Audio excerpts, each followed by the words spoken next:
kabar anak-anak? Baik, Bu.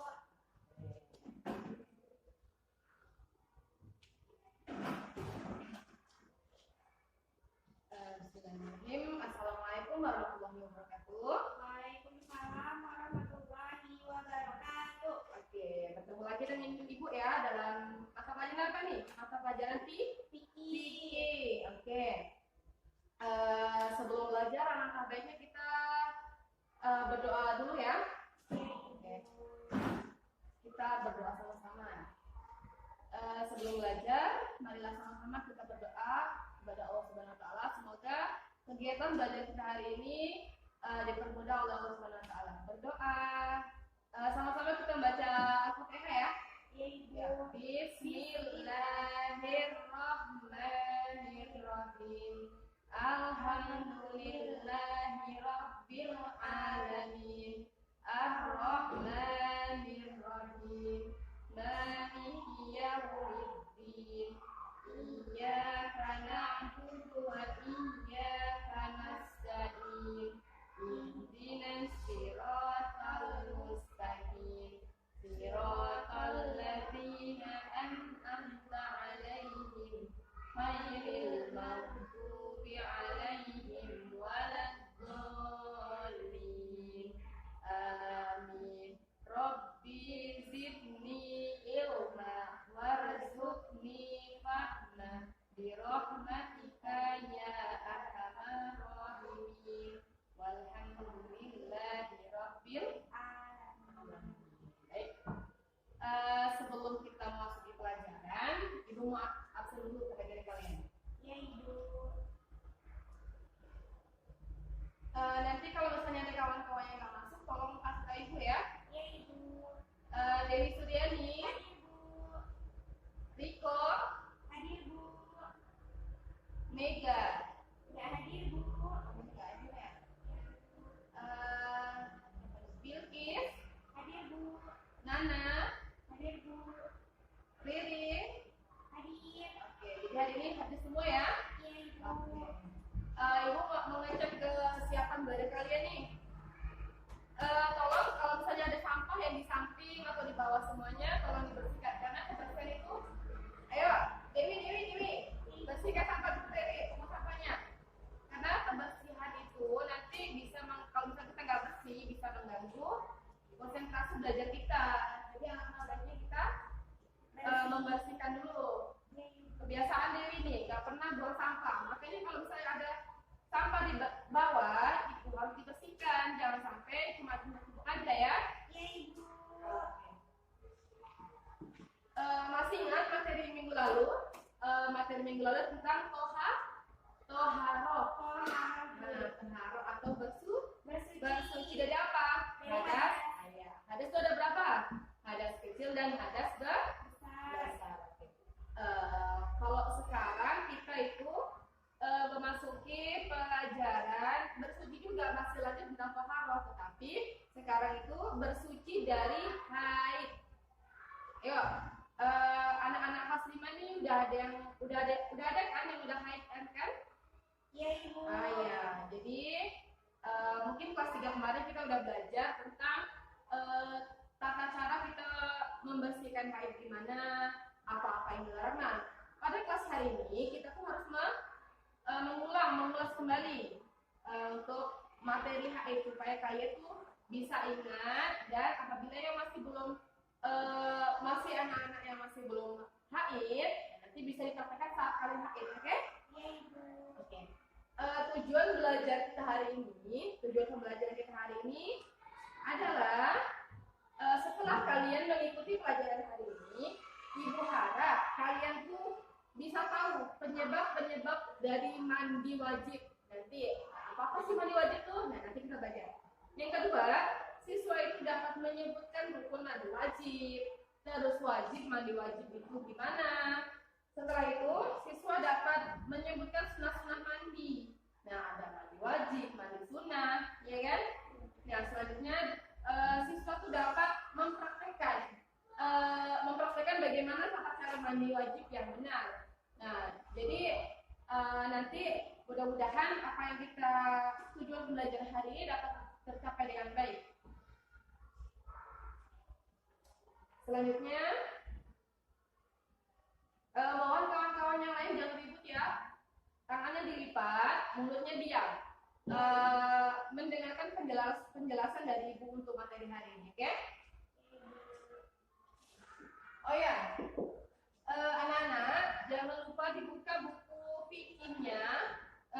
Siapkan pulpen, buku, serta buku LKS yang pernah dibagikan ya. Jangan lupa nanti penjelasan yang ibu kasih nanti tolong dicatat.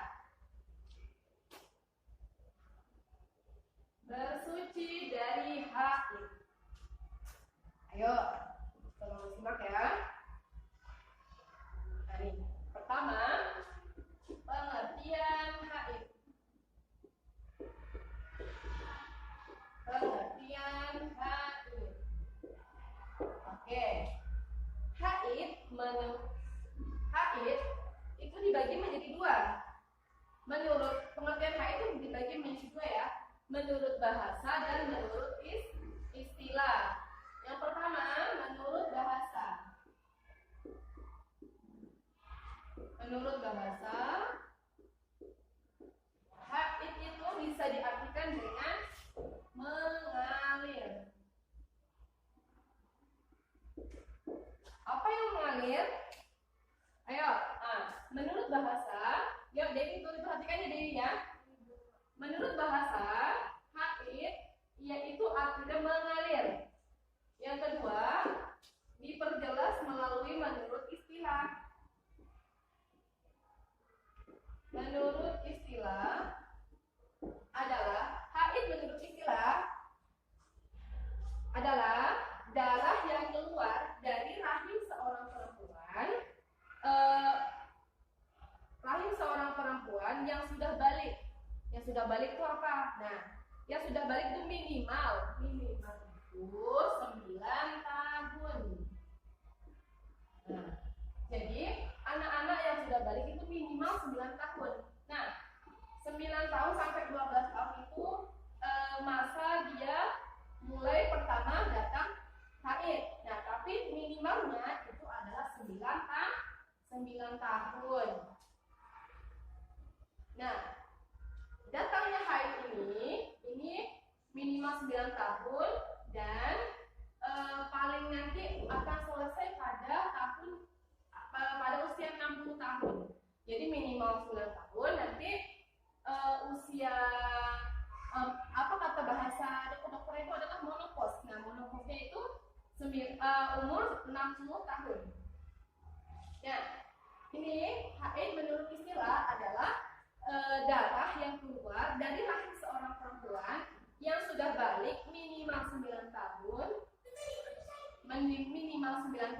dan dalam keadaan sehat. Nah, di sini dalam keadaan sehat adalah dia bukan karena penyakit, bukan karena kehamilan atau apa, tapi karena menandakan bahwa anak itu telah memasuki masa balik. Nah, haid yaitu darah yang keluar di sel perempuan pada rahim perempuan yang tidak dibuahi. Nah, kita kan fitrahnya perempuan itu mempunyai rahim. Apabila rahim sel telur itu tidak dibuahi, maka dia turun lalu rahim sehingga terjadilah menstruasi. Nah, apabila darah haid telah berhenti lalu keluar lagi. Nah, itu ya. Nih, masa yang ketiga selanjutnya adalah masa haid. Bu, masa haid itu berapa hari, Bu? Oke, ini terjadi dalam 3 fase ya. Fase pertama itu 1 hari 1 malam. 1 malam.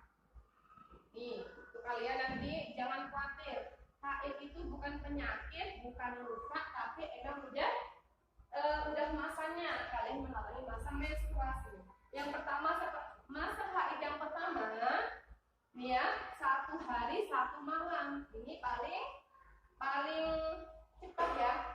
Paling cepat 1 hari 1 malam. Nah, yang sedang, yang pada umumnya biasa anak-anak itu masa menstruasi, yaitu kurun waktu 6 sampai 7 hari. Nah, ini kalau 6 sampai 7 hari, anak-anak itu yang biasa udah umumnya ya. Kalau ini yang pertama tadi minimal paling sedikit keluar darah itu satu hari 1 malam. Tapi kalau yang umumnya biasa 6 sampai 7 hari. Ada lagi nih yang paling lama. Paling lama itu 15 hari. 15 malam. Nah, ini kalau 15 hari 15 malam, ini adalah masa haid paling lama ya. Ini paling sedikit tadi 1 hari 1 malam. Paling lama 15 hari 15 malam. Nah, ini adalah masa haid yang normal ya. Nah, apabila terjadi haid lebih dari 15 hari 15 malam,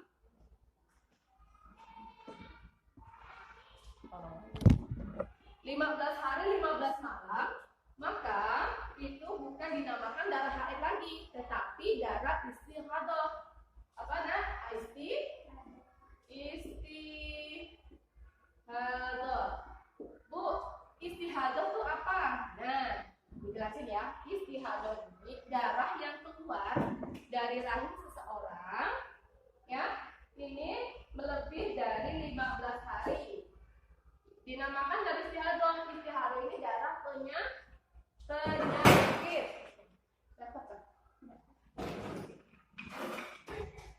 Ya, darah penyakit ya. Jadi apabila kalian anak-anak memasuki masa haid, nah dihitung dari hari pertama sampai hari 15. Apabila lebih di hari ke-16, nah terus darah masih mengalir, itu diarahkan untuk berkonsultasi kepada dokter yang tahu ya. Maka jangan diam-diam, karena itu adalah darah penyakit, bukan darah haid. Oke, selanjutnya paham sampai sini kan? Paham ya? Selanjutnya yang keempat adalah tolong yang lainnya dicatat ya, kayak kita tunjukkan ya. Nanti karena ada ujian nanti, kalau misalnya nggak dicatat kalian pasti lupa lagi. Yang keempat adalah warna darah haid. Nah, Bu, warna darah haid itu apa-apa aja? Yang pertama, warna ya. Oke. Selanjutnya adalah hal-hal yang dilarang ketika saat kita haid. Nah, itu ada hal-hal yang dilarang ya. Yang pertama adalah hal-hal yang dilarang dan tidak diperbolehkan saat kita haid ya. Yang pertama adalah sholat. Yang kedua adalah puasa. Yang ketiga, tawaf. Yang keempat, iktikaf. Yang kelima adalah membaca Al-Quran. Nah, ini ada 5 hal yang dilarang ketika kita sedang berhalangan, sedang kita haid ya. Yang pertama adalah sholat. Nah, salah satu syarat wajib, untuk kita menunaikan sholat adalah suci, bersih. Nah, saat kita haid dan menstruasi itu sedang tidak bersih, maka kita dibebaskan atau tidak dianjurkan untuk sholat. Yang kedua adalah puasa, sama ya. Yang ketiga tawaf. Tawaf apa Bu? Tawaf itu berkeliling Ka'bah selama 7 kali. Syarat tawaf itu adalah bersih dan suci dirinya. Ya, karena kalau sedang haid itu kan kita sedang tidak suci. Jadi kita kalau sedang kita berhaji dan ingin melakukan tawaf, saat kita haid itu ditunda nanti. Yang keempat iktikaf. Bu, iktikaf apa? Iktikaf adalah berdiam diri di masjid, di masjid atau di musola, di tempat-tempat untuk kita beribadah itu kita tidak boleh. Nah, jadi kenapa sih Bu kita tidak boleh beriktikaf saat kita haid? Nah, alasannya karena ditakutkan atau dikhawatirkan kita tuh darah haid kita itu menetes di tempat sholat. Nah, itu membuat tempat itu najis dan kotor. Selanjutnya membaca Al-Quran. Nah, syarat untuk baca Al-Quran itu adalah bersih. Saat kita haid, kita tidak dianjurkan untuk membaca Al-Quran atau membawanya. Jelas sampai di sini anak-anak? Jelas? Halo, jelas? Oke, yang kelima, poin kelima adalah, nah tadi hal-hal yang tidak dilarang. Yang dilarang ya, nah sekarang hal-hal yang diperbolehkan.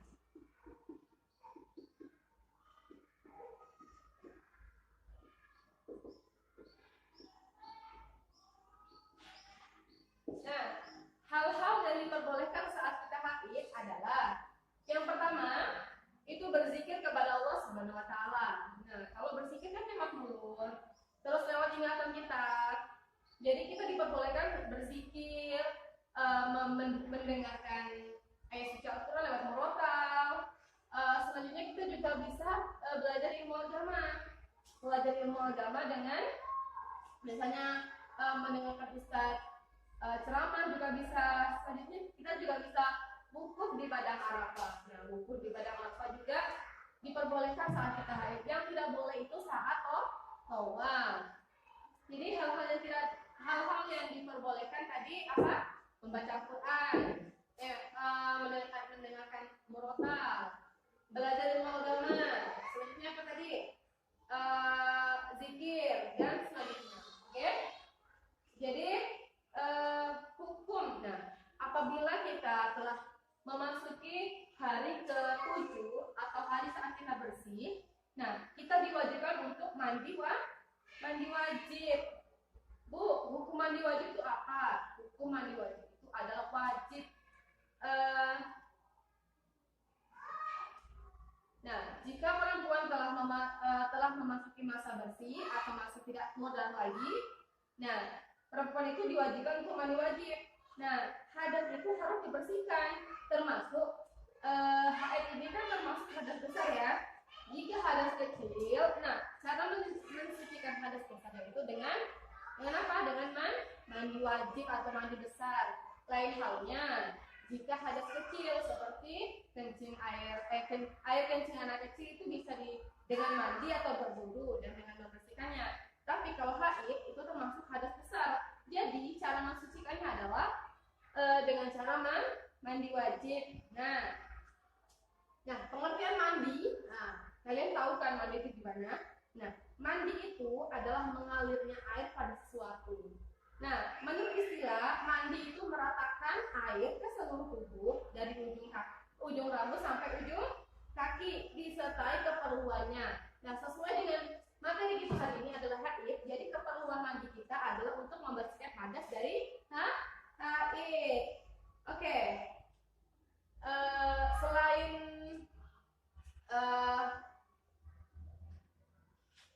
Selain kita haid, juga ada sebab-sebab terjadinya mandi hadas. Yang pertama bagi perempuan ya, haid. Nah, jelas ya. Yang kedua nifas.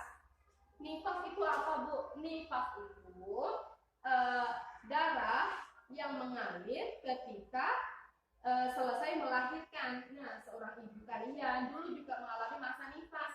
Melahirkan kalian juga mengalami masa nifas. Jadi orang tua kalian juga mengalami juga diwajibkan untuk mandi hadas sesuai keperluannya. Nah, kalau kita sekarang kan haid ya. Yang pertama tadi apa? Haid. Yang kedua nih nifas.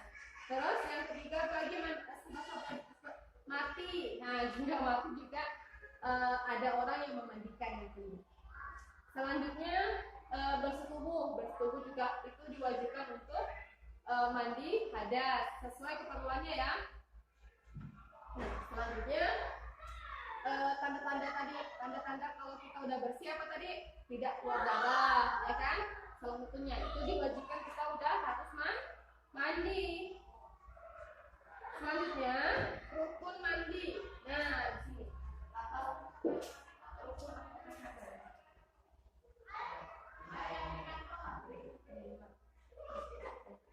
Nah, rukun mandi.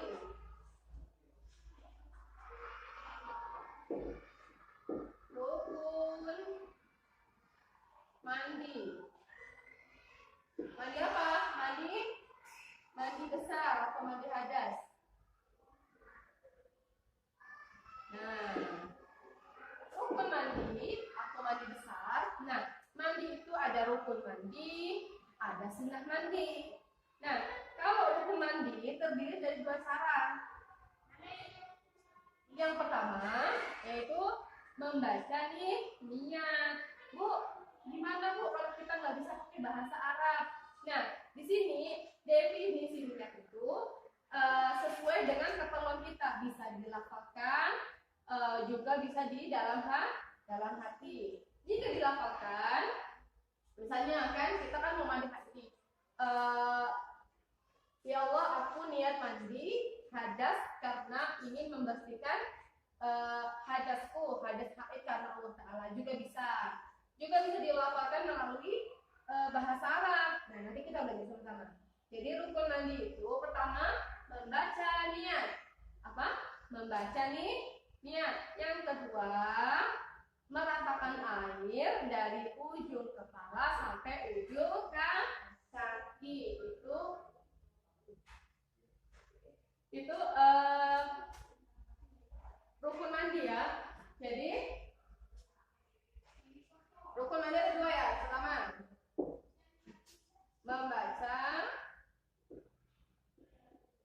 membaca niat. Yang kedua meratakan air. Kalau mana nanti dicatat ya apa yang dicatat nih? Meratakan air.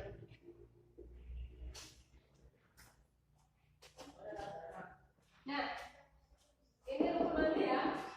Kalau dua, tadi ada rukun mandi, ada sunat mandi. Sunat mandi itu apa aja Bu? Nah, sunat mandi itu ada 6.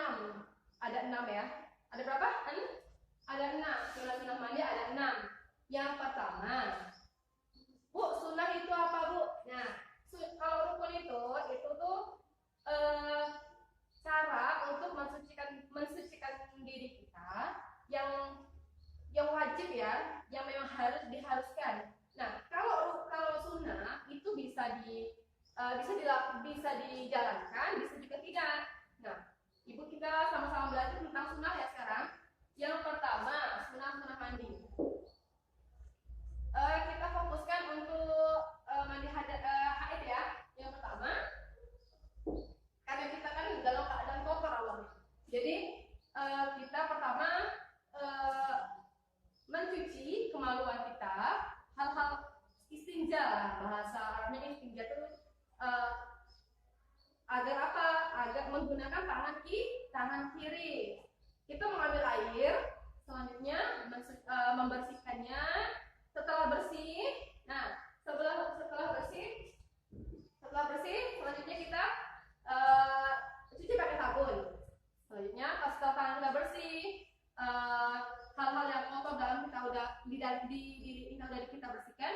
Selanjutnya kita berwudu seperti halnya orang sholat. Berwudu seperti halnya kita mau sholat. Biasa kayak kita mau sholat. Nah, setelah berwudu,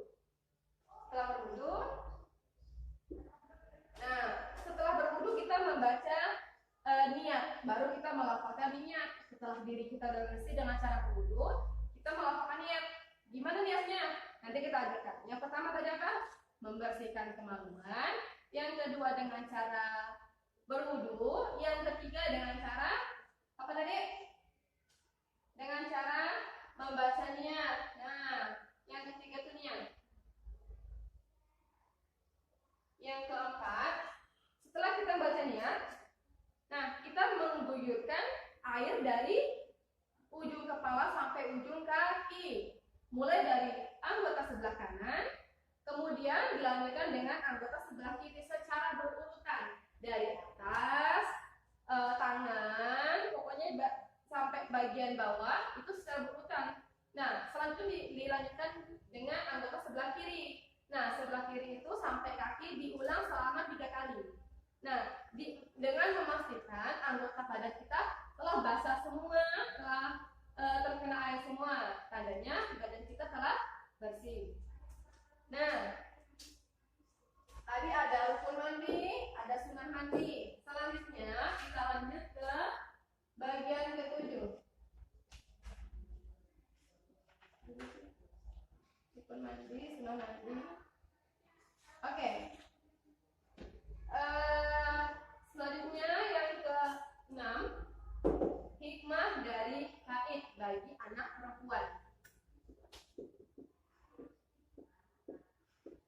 hikmah haid atau menstruasi bagi